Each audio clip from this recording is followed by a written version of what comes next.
Shalakaya Chakshu Unmilitam Jena Tasmai Shri Guruve Namaha Guruve Gaurachandraya Radhikaya Taralaye Krishnaya Krishna Bhaktaya Tarabhaktaya Namo Namaha Yam Prabhajantamana Paityam Apaitya Krityam Vaipayano Viraha Katara Ajuhava Putreti Tammayatayottara Vinidustam Sarvabhutam Hridimanatoshmi. I'm first of all offering millions and millions of Dandavat Pranams unto the lotus feet of our most beloved Gurudev, Nitya Lila Pravishta Om Astautarasara Shishimad Srila Bhaktivedanta Narayan Goswami Maharaj. And the same again, millions and millions of times unto the lotus feet of our most beloved Nitya Lila Pravishta Om Astautarasara Shishimad Srila Bhaktivedanta Swami Srila Prabhupada. And I'm offering my Dandavat Pranams to all our illustrious Rupanuga Guru Varya and all the Vaishnava and Vaishnavi devotees of the Lord. My Dandavat Pranams to all of you. Hare Krishna, Krishna Krishna, Hare Hare, Hare Rama, Rama Rama, Hare Hare. So we're continuing our study of Jaiva Dharma, this remarkable literature. The more we dive into it, the more we must appreciate the glories of Srila Bhaktivinoda Thakur, who manifested this sacred scripture for the benefit of us today. There are so many scriptures like the Bhagavatam, Chaitanya Charitamrita, Chaitanya Bhagavat, and somehow many of the devotees don't find the time to absorb themselves in these books. And all of these books are contained within this Jaiva Dharma. This goes from the A to Z of every aspect of spiritual life. Especially the last 14 chapters carry us right into Vrindavan Dham, right into Sri Radhika's camp, right into the Astakalya Lila in the 38th chapter.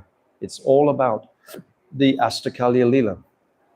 So Bhaktivinoda Thakur, he's taking us by the hand and so mercifully walking us through very strongly, giving us complete foundation of tattva and siddhanta as we go along.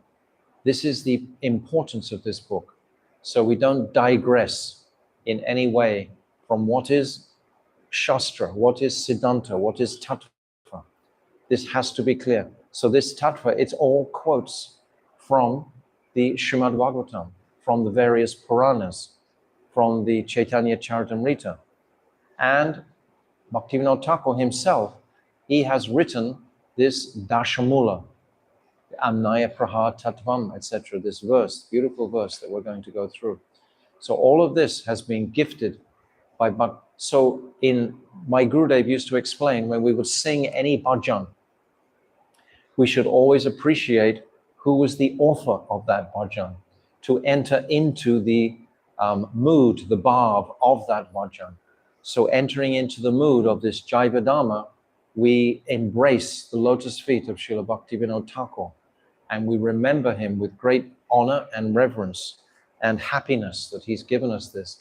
And then Bhaktivinoda Thakur himself can reveal the truth of these words in the heart to the serious sadhak. Everything is quite serious within this book. It's to bring the intoxicating, deluding energy down into, with some gravity, bring the consciousness to a place of stability and make a platform for Bhav Bhakti to flourish. The last chapter in this Dasmula section is chapter 22, and that's all about Bhav Bhakti and what are the 9 symptoms of Bhav Bhakti, etc. And that's preparing us to go to Puri. And it's in Puri that Bhaktivinoda Thakur decides to reveal the Rasa Tattva section. It's very interesting how that's arranged by Bhaktivinoda Thakur. In Navadvip Dham, Godrum in particular, then all the Sambandha Tattva is laid out, and then Raghunath Das comes in and explains all the Dasmula. This is all taking place in Srivas Angam, right next to Mahaprabhu. But then the Rasa Tattva section takes place in Puridam, right next to the Gambhira, where Mahaprabhu spent the last 18 years of his life, and most intensely the last 12 years of his life, performing amazing, remarkable pastimes, fulfilling his three desires. Shiradaya pranaya mahima kidrisho vanaiva, swadyena vidatma dharima kidrisho madhya, sokyam kasyam mad anubhavitam kidrisho vadilava, that bhavadya samajani sachi gadavo sindhu harindu. These three desires, tasting the glories of Radha's love, tasting the madhurya madhurima, the wonderful qualities in himself that only Radhika could perceive, and tasting the happiness that Radharani feels from receiving the sweetness of his love. Sokyam kasyam mad anubhavatam. Mad anubhavata means Krishna's love. She received Krishna's love. So this is what Mahaprabhu was only focusing on here in Puridam. So we come to these two, actually three locations. It's not just haphazard. Bhaktivinoda Thakur has put us in Goldram to begin with. Then he's taken us to Srivasangam, the Bhajan Kutia of Raghunath Das Babaji. Now he's bringing, or later on, he'll bring us to Puri. And with Gopal Guru, who resides in the Gambhira himself. Gopal Guru is that personality who was initiated by Vakrashra Pandit, who was a great dancer with Mahaprabhu in Mahaprabhu's time. And his disciple is Gopal Guru. And Gopal Guru is instructing Vijay Kumar and Brajanath in the last chapters here in Puri. This Gopal Guru knows Raghunath Das Babaji very well. They're very good friends. Raghunath Das Babaji is telling Brajanath and Vijay Kumar to go and take shelter of this personality. So this is like something of the history, the backdrop of this book. It's designed, it's beautifully sculptured, so to speak, to walk us through carefully all these different truths. And now we're coming to these ontological truths, these 10 ontological truths, the 1 Praman and 9 Prameyas. So now we're back to our first 5 verses of the Falshruti. I hope you're all getting as much nectar as I'm personally experiencing from reading these Falshrutis regularly every single day.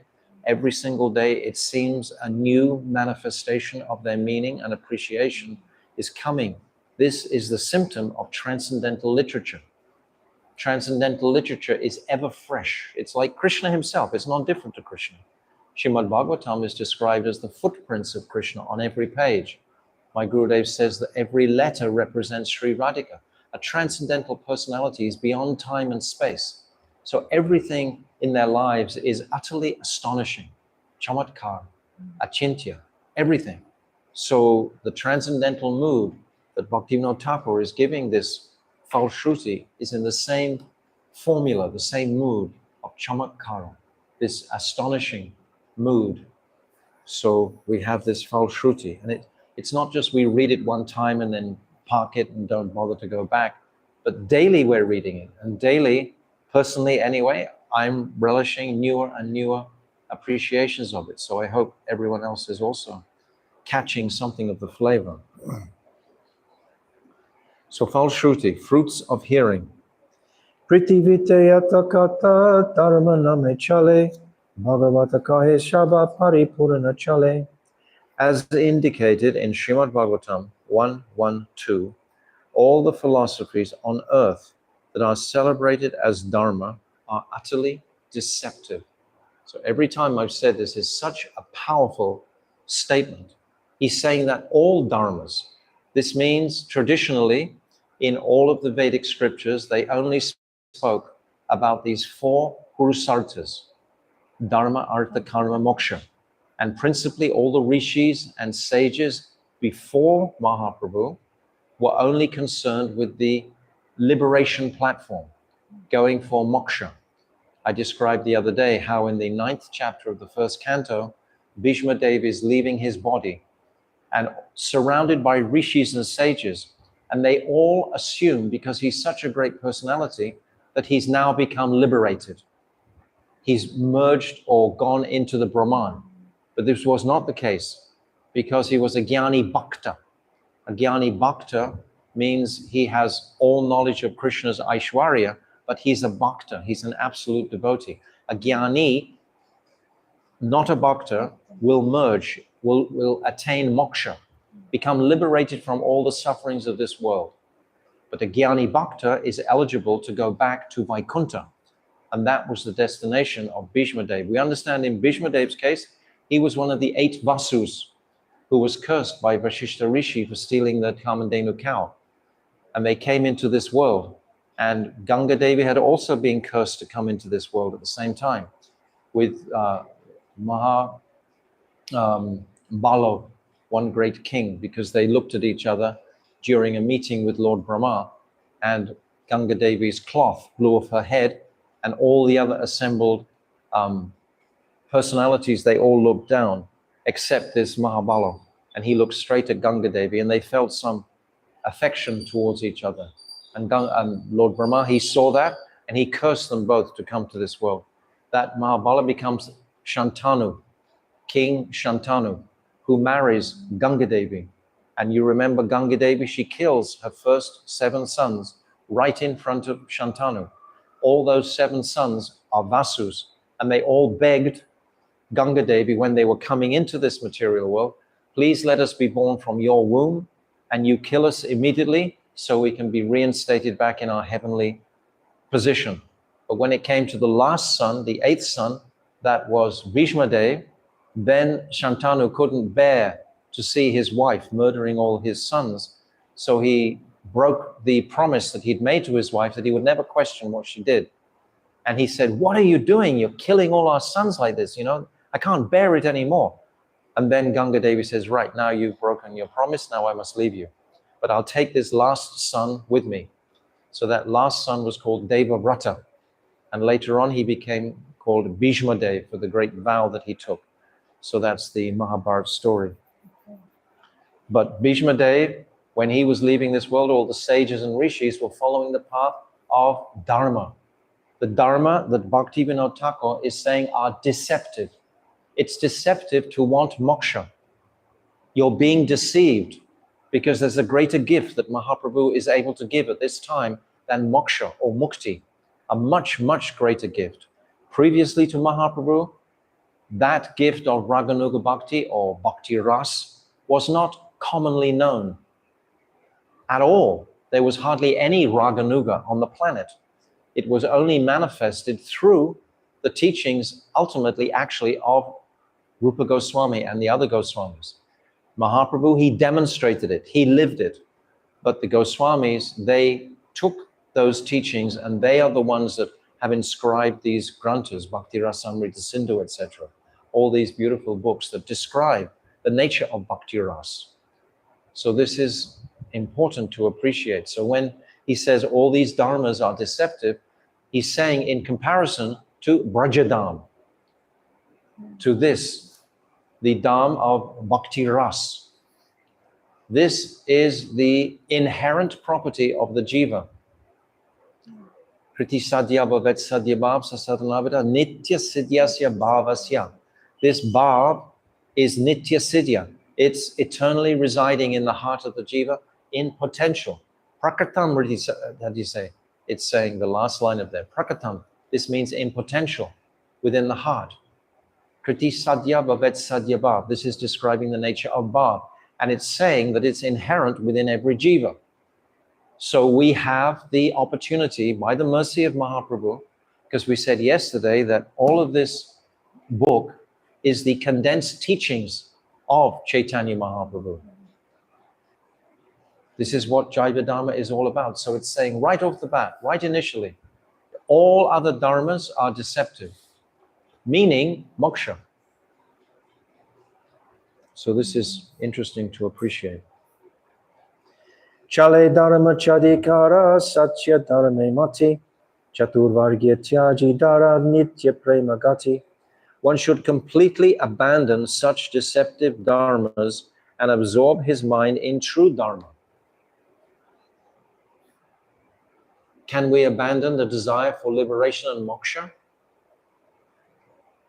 just put it down, park it completely, throw the keys away, and then go to the path of what is bhakti ras.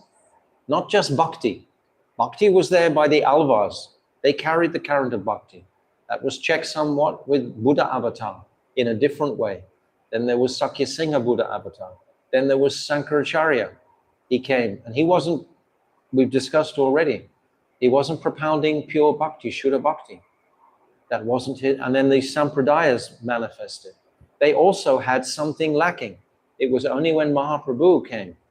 We have to appreciate really deeply who is Mahaprabhu and what he came to give. Only this way can we really capitalize on the gifts that he's come to give.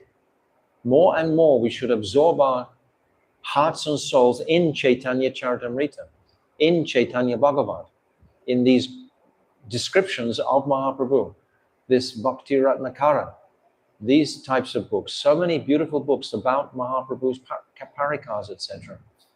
And more than anything, the divine teachings of Rupa Goswami, Sanatana Goswami, Jiva Goswami, Raghunath Bhatta, and Gopal Bhatta, Brihat Bhagavatamrita, these beautiful books.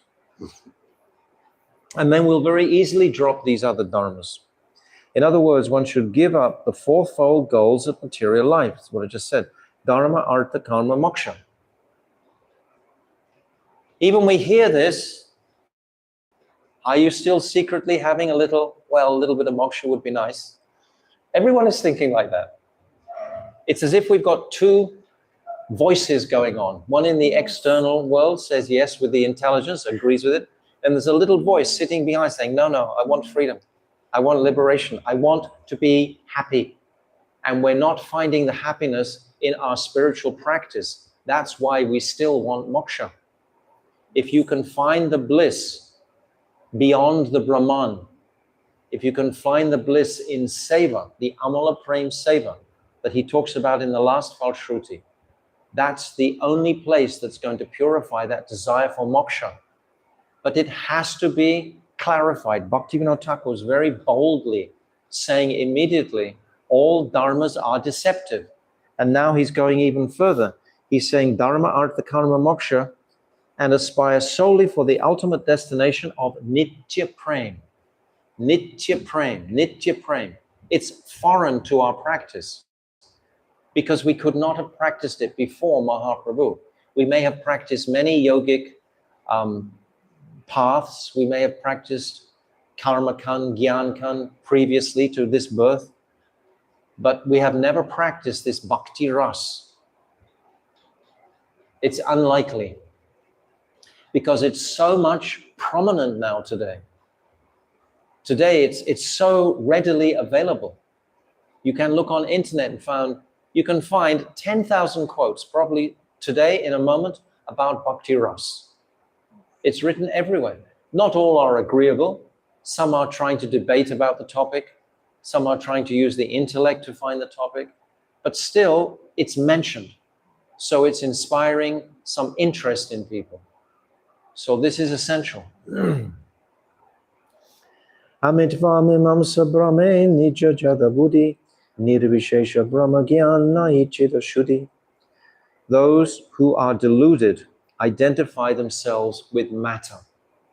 All of these dharmas that are deceptive are identifying ourselves with matter. If you want to be liberated, it means you're identifying yourself with the bound, conditioned soul, the Bada Jiva. That is their error. However, one cannot be purified by such delusion, by endeavors for Nirvishesh Brahm Gyan. Nirvishesh Brahm Gyan will take us back to where we were previously. And I've said many times, we've already got a sanskar of that. Very easy for us just to become impersonalists and walk in that direction. Because we've already got we've come from there into the body of Mahavishnu. Ivichitratahina hale nirvishesh hoy kalasam simutulya seha aprakrita noy. The Mayavadi thinks Sri Krishna to be subject to the limitations of time, such as birth and death, considers that he is not transcendental, because the Mayavad doesn't know what is transcendence. How can he give credit to Krishna being transcendental when he has no conception of the nature of transcendence? He can't even imagine the nature of transcendence without time and without space. We're so conditioned by time. Everything in our lives is fixed by time. We're thinking now, oh, this class will finish in, half an hour, 40 minutes. Then I will do this, then I will do this, then I will take rest, then I will wake up, brush my teeth. Then always thinking future, future, future, future. Never having the presence to remain in the powerful present sufficiently. The presence of consciousness. The only thing that will bring you into the powerful presence is the chanting of the holy name. When we actually chant this holy name for a good quantity of hours, then that conception will manifest in the consciousness. Eternal time will come through with the name, because that is the sadhya and the sadhan, is the holy name. Chanting the holy name is the sadhan, and it also is the sadhya. When you achieve freedom from this world and connection with Radha and Krishna in Bhav Bhakti, you will still be chanting. So it's the process to connect with Bhav, and it's the process to remain within Bhav and move forward to Prem. Understand? The mantra, this is the greatest gift of Mahaprabhu gave all these instructions through his own teachings, like we were discussing in the Gambhira. He showed for the last 12 years in particular how a serious sadhak should live. And in the 40th chapter of this book, Vijay Kumar becomes Nimai Das Babaji. And he's also engaged in exclusive bhajan. He's simply just chanting, he's looking at the waves in the ocean, and he's seeing the Sakhis, and he's seeing Sri Radhika amongst the waves. He's seeing beautiful representations of Vrindavan Leela within the waves of the ocean. This is how Bhaktivinoda Thakur is concluding this. And he comes to that stage of internally completely being bound up in his Amala Prem Seva. And when he leaves that body, he goes back to that Nitya realm of Goloka Vrindavan. This is the conclusion. And it's the conclusion that we can actually reach by absorbing ourselves seriously in these teachings. Thus, he rejects Sri Bhagavan's Vichitrata, astonishing characteristics. We've spoken many times about this. Astonishment, paraphernalia, qualities, and Leela. Through this vicious attempt, he is left with the philosophy of Nirvishesh Brahm. This is tragic. There's nothing there. My Gurudev used to describe like chickpeas in a frying pan. You cook them, they cannot sprout again. The pure ego is cooked. It cannot again manifest if you go into that Nirvishesh state. It can't manifest ever. It's eternally in that Shantaras, in that neutral zone, unless there is a little hole, unless what? Huh? No. Oh, that's gone. Unless some greatly saintly person, Narada Rishi and Gira Muni come through, and the lotus dust, it's Sadhu Sangha. Sadhu Sangha is the root of Krishna Prem, as well as the root of Krishna Bhakti. Krishna Bhakti Janma Mule Hoya Sadhu Sangha. Krishna Prem Janma Teno Puna Mukhya Anga. It's the root of Prem and Bhakti is Sadhu Sangha. So even within that realm of the Brahman, there is a conceivable small possibility of Sadhu Sangha through the unlimited compassion of great personalities who float through that Nirvishesh area, that Brahman area, coming into this material world. We can't imagine it, but this is what my Gurudev has explained, and this is the truth.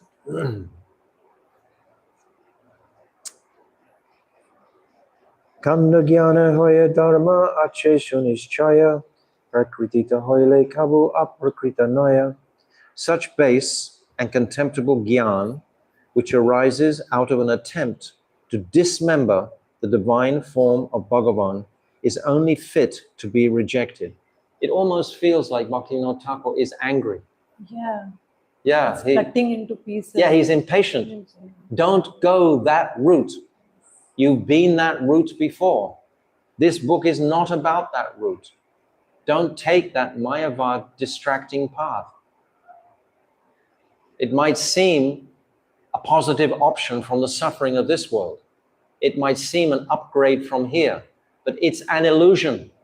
You go to that upgrade and bang, the doors close. You're stuck there.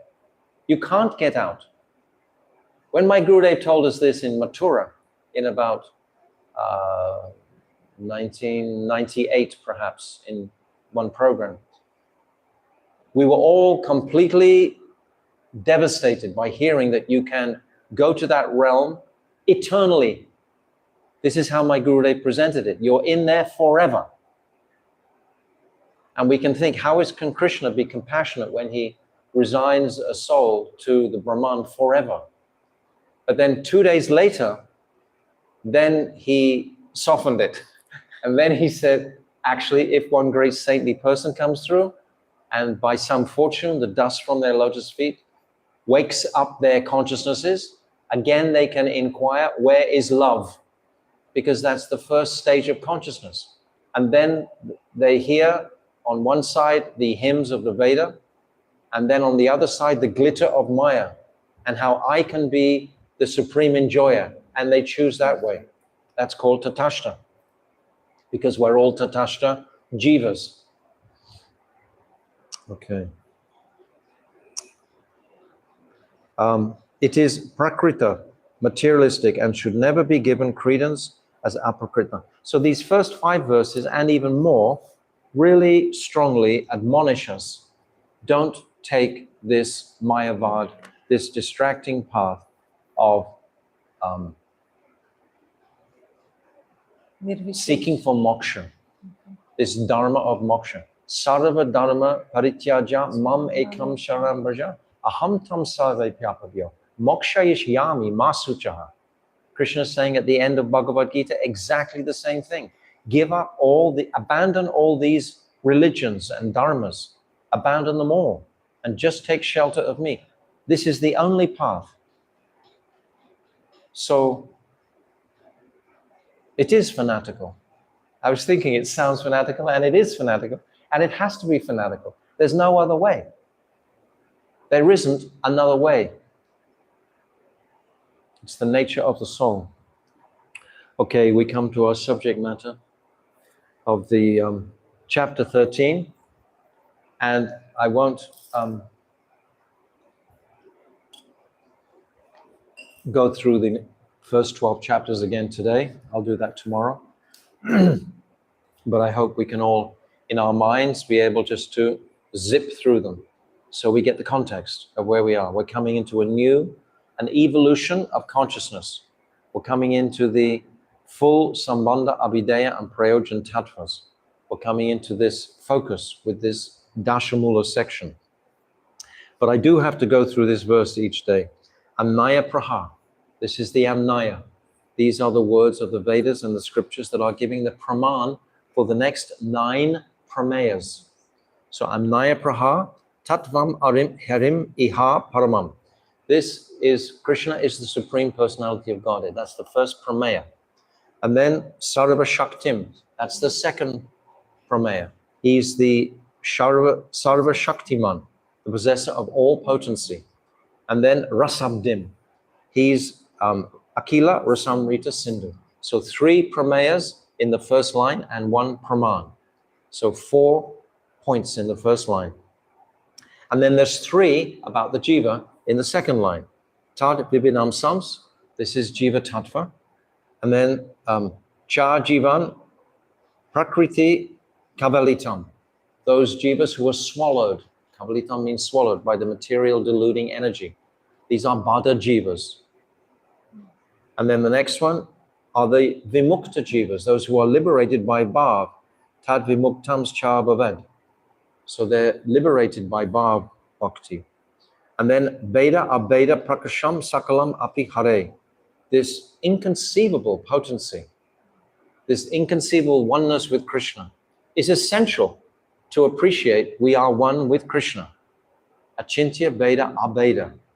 Inconceivable, achintya, oneness with Krishna. And it has to be very fine-tuned, subtly appreciated.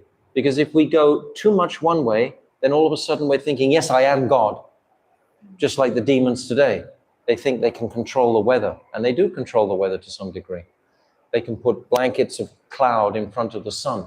Actually, the other day they were saying that they want to block the sun because it's getting too hot. So the demons, they have this, understand what a demon is. He's a very mystical, evolved person. The demons and the devas, they both reside in the same sphere of subtle consciousness. And the demons can actually attack the demigods, the devas.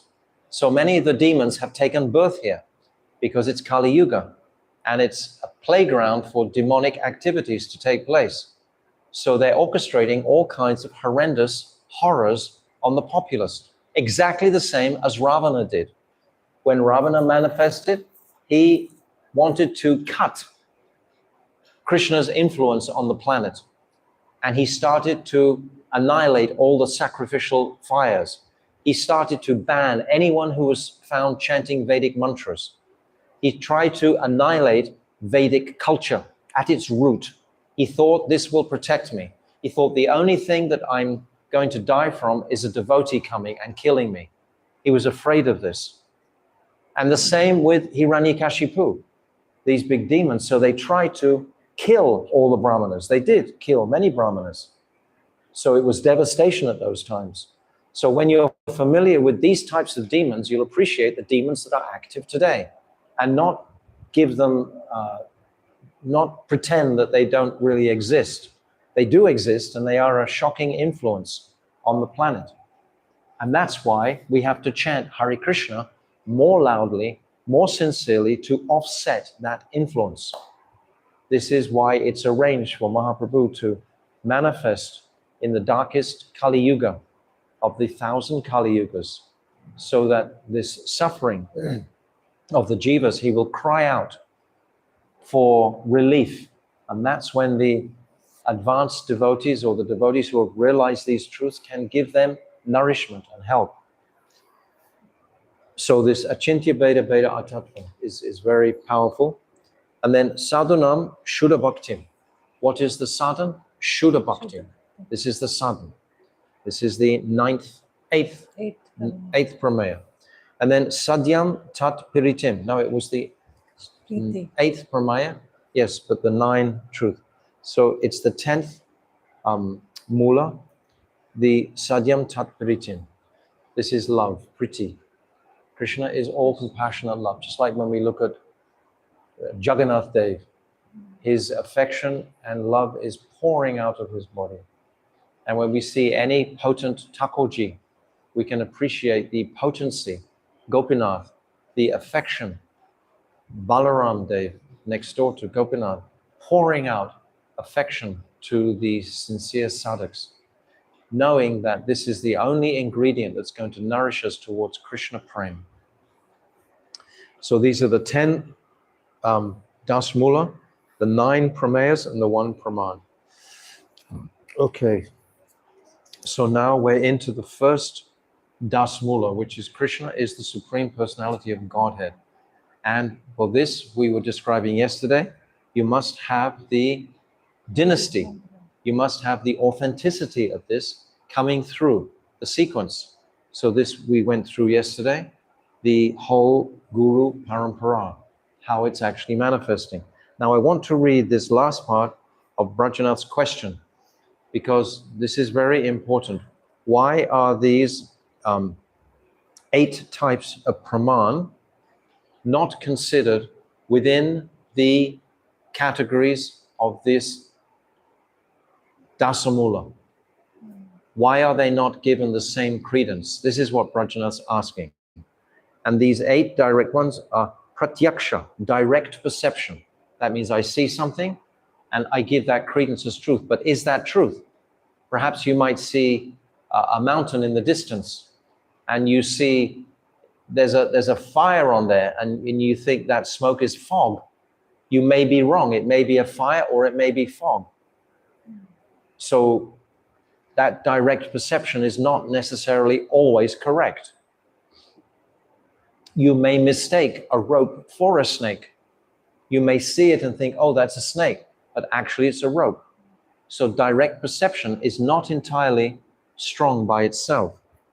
And then anuman, inference based on generalized experience. Yes, we might think that this is supposed to happen. There's a story of a wedding, and in the wedding, one cat was making its way around. And the mother-in-law, she said to the daughter, put the cat in a box so it won't disturb everybody. So the daughter put the cat inside a box. So the next wedding they had, they thought, oh, there should be a cat in the box as well, because there was one last time.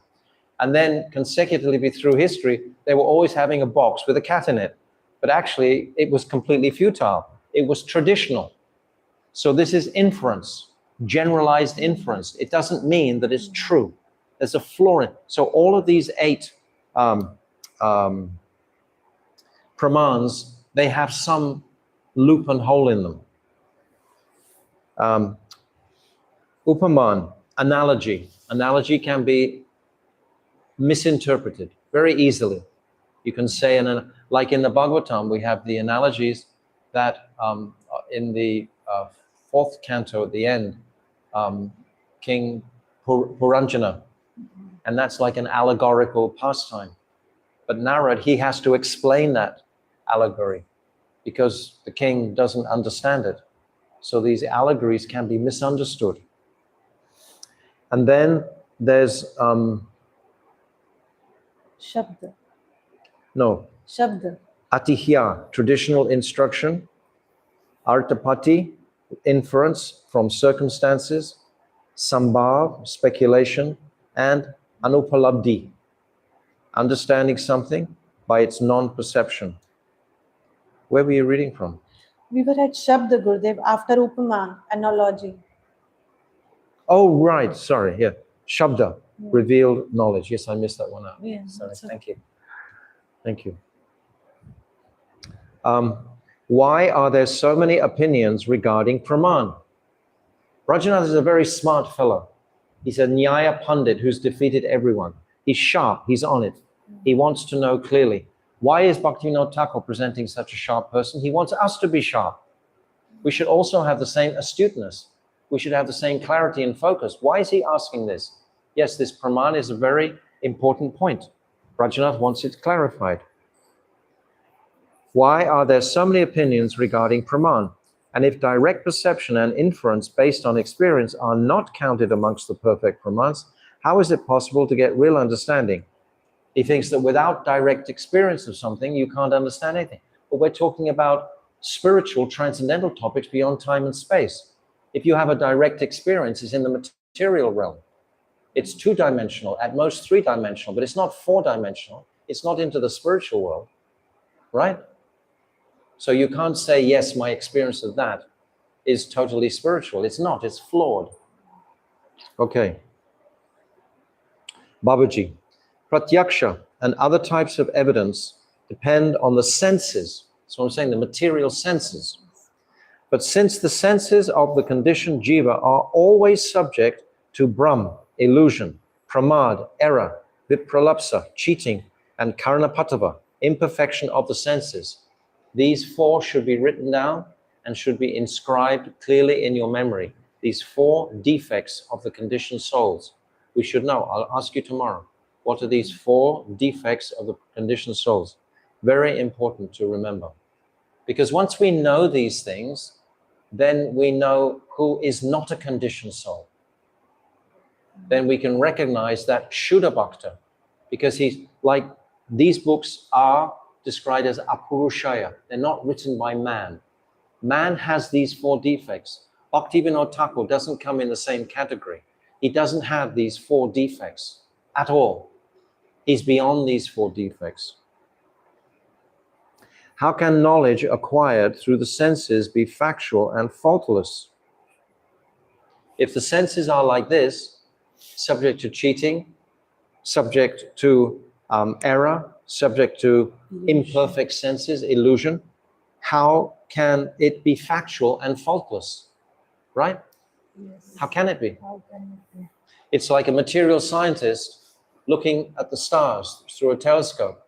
His consciousness is polluted. Perhaps he's drinking some wine, taking some coffee, tea, smoking a cigarette at the same time. His senses are completely baffled, and yet he's trying to understand something beyond the material senses. How can we give it credence? The fully independent possessor of all potencies, Sri Bhagavan himself, personally manifested as perfect Vedic knowledge within the pure hearts of great Maharishis and saintly acharyas who were situated in full samadhi. Bhagavan himself, the creator of this universe, is manifesting in the hearts of these great Mahajans. So he's manifesting that Shabda Brahman. He's manifesting that transcendental sound vibration within their hearts, giving them perception beyond the material senses. Therefore, only they are qualified to speak on these topics. They are Aparushaya, Vyasadeva, Shukadev Goswami, Narad, these personalities. They're beyond the modes of material nature. They're writing down Bhaktivinoda Thakur in their Samadhi Bhasya, in their deepest meditation. They're speaking these truths. It's not from this world. You can't argue with the materialist. They just sit on the material platform. All we can hope to do is purify ourselves so that we become freed from this material entanglement and knowledgeable of these subject matters. And then when we speak, then it will have some potency. I've seen my Gurudev speak in huge assemblies and of all kinds of different devotees. And as soon as his voice came across, maybe 700-800 devotees all running around doing different things before, as soon as his sound vibration came, Om Agina Timaram, then everyone immediately became transfixed. There's a therapy now called frequency therapy, where you tune into different sound vibrations. So these sound vibrations, echoing from the heart of the pure devotee, will resonate into the heart of the conditioned souls. That's the direct result, because they're on a different frequency. So can we say that in this way, with such sound vibrations, our Paramatma feature will get more improved to get in touch with that? Of course, but our goal is not Paramatma realization at all. Yes. Paramatma realization is the realization of a yogi. Yes. Paramatma is always directing us. And so is Yogamaya once we come onto this path of bhakti. Mahamaya will no longer harass us, but Yogamaya will support us and guide us to our highest conclusion. Yogamaya. Paramatma feature himself, Antaryami, will never, ever, ever interfere with the independence of the jiva. If your Paramatma is awakened, so to speak, it's not going to start directing you to do something that is opposed to your independent nature. Just like Krishna himself never interferes with the jiva's independence ever. Otherwise, the jiva has no independence. So be very cautious about waking up this Paramatma. The Paramatma is Antaryami, is a witnessing all of the different thoughts, different what? Activities, yes. Impressions. And impressions, yes. It's recording like that, and it's going to, but it's not going to direct you. Okay. Yogamaya will direct you. If we are focusing on beyond moksha, beyond this place, but if we want moksha, then we sit with Paramatma feature. Paramatma feature can lead us in many, many ways.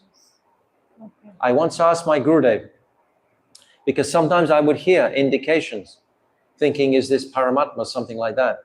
He said, you accept whatever is good for your bhakti, because you may hear some indication in some region that you may be confused by, and it's probably not good for your bhakti. But you accept whatever you think is beneficial for your bhakti. This is the golden guideline. Whatever is beneficial for your bhakti, this you accept.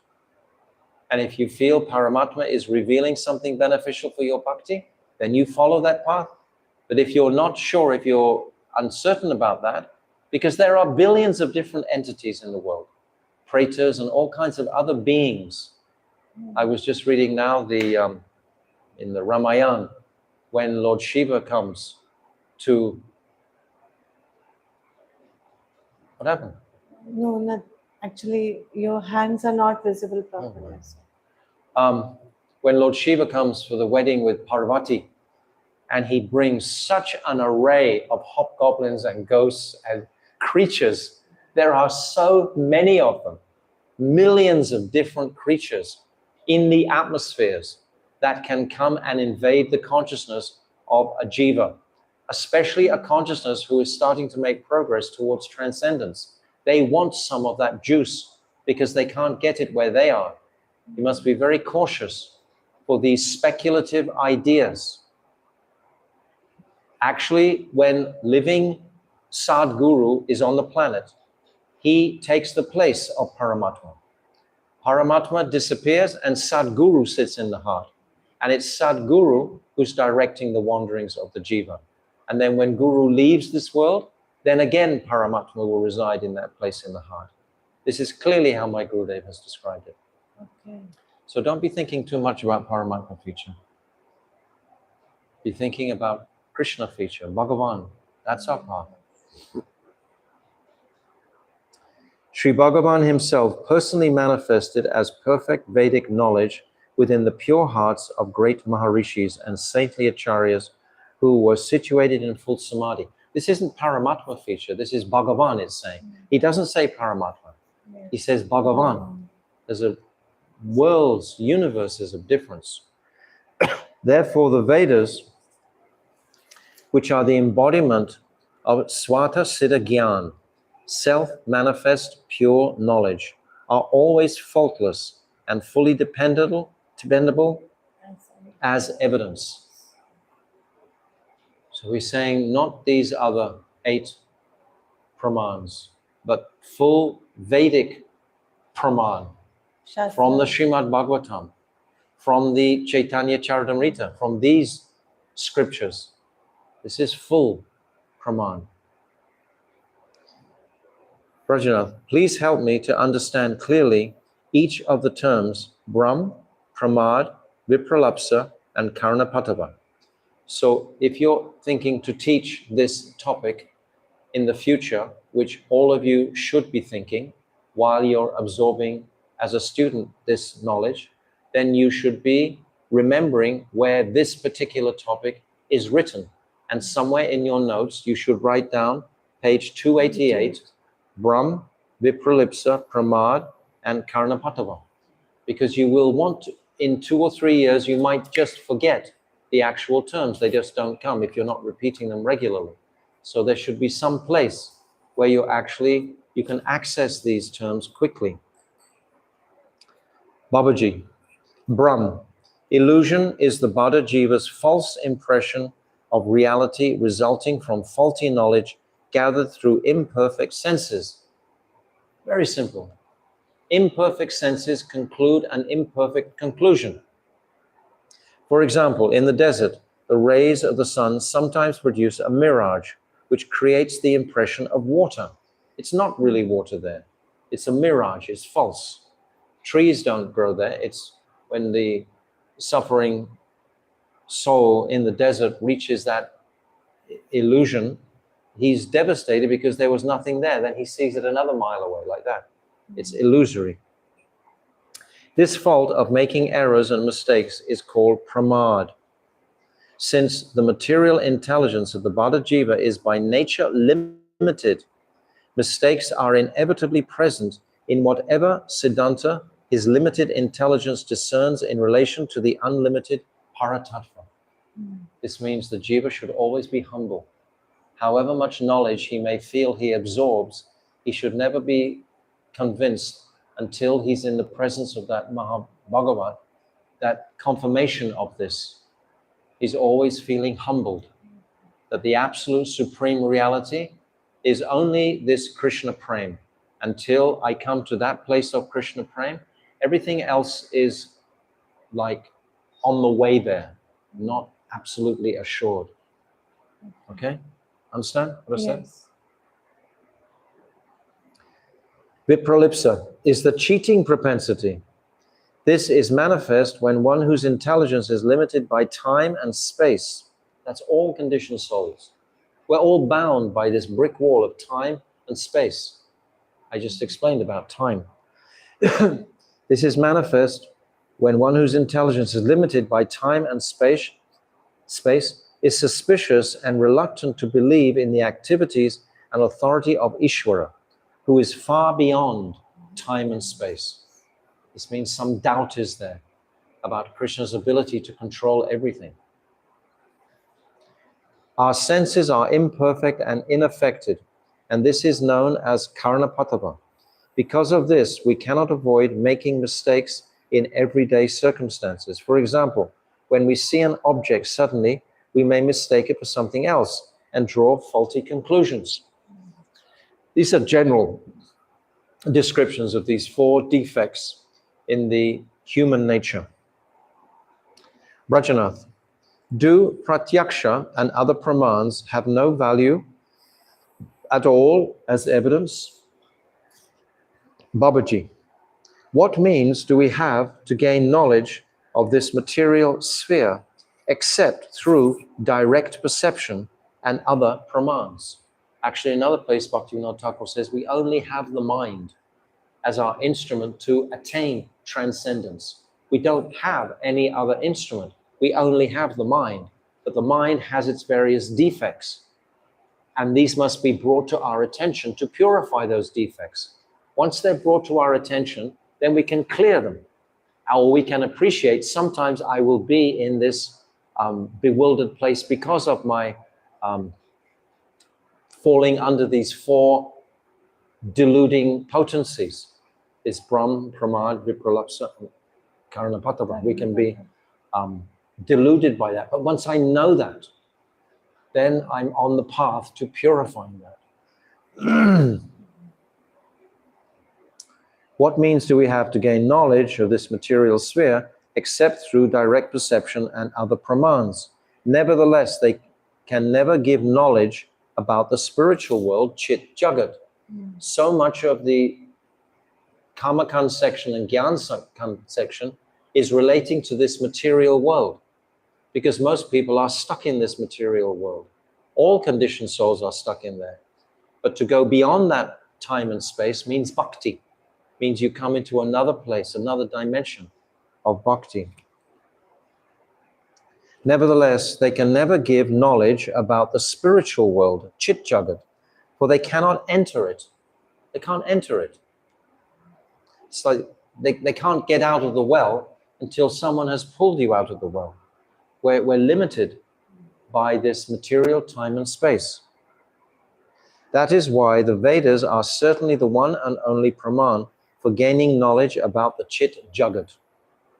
The evidence gained from Pratyaksha and other pramans are only worth considering when it follows the guidelines of the self-evident Vedic knowledge.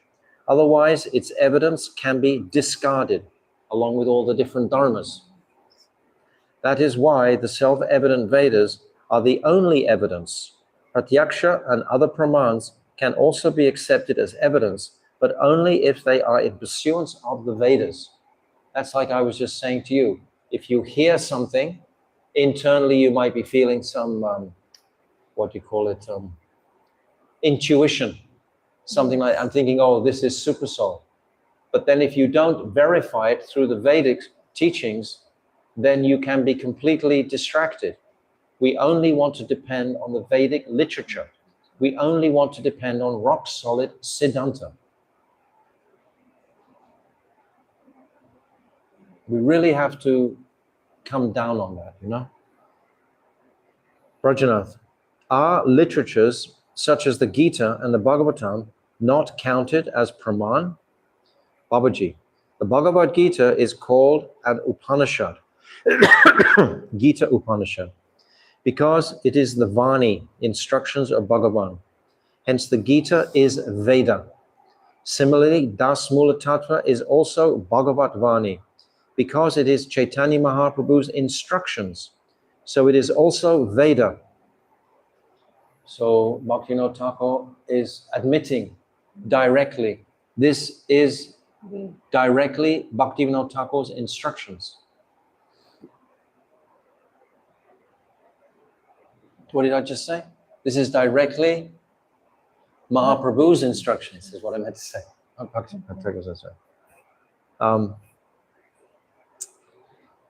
Let me read that again. Similarly, Dashmula Tattva is also Bhagavat Vani because it is Sri Chaitanya Mahaprabhu's instructions. So it is also Veda. So this book is Veda also. Srimad Bhagavatam is the crest jewel of all the Pramans because it is the compilation of the essence of the meaning of the Vedas. The instructions of different Shastras are authoritative evidence only as long as they follow the Vedic knowledge. If they stray from the parameters of the Vedas, they are not Praman. We're only concerned with the absolute truth. It's the only truth. You know, there are something like 790 nadis, nerve endings in the heart region. And when you come to go, leave this body, there's a particular nadi, one nadi, which will only be accessed through the absolute truth. And that's the nadi we want to actually leave this world through, in the heart region, that nadi of the truth. So amongst all these other veins or whatever, nadis they're called, nerve ends, there's a whole mass of nerve. One of them contains that opening which is only accessed through the absolute truth. We can't get it any other way. It's all closed. You can't cheat transcendence. It has its own default, we can say. Very beautiful. That's amazing. Huh? That's amazing, actually. I know. There are three, only as long as they follow the Vedic knowledge. Yes. There are three types of Tantra Shastras, Sattvic, Rajasic, and Tamasic. Of these, the Pancharatra, and so on are the Sattvic group, and they are accepted as evidence because they expand the confidential meaning of the Veda. Rajanath, there are many books in the Vedic line. Which of these may be accepted as evidence and which may not? So I think I'm going to just stop here and we can unpack this tomorrow.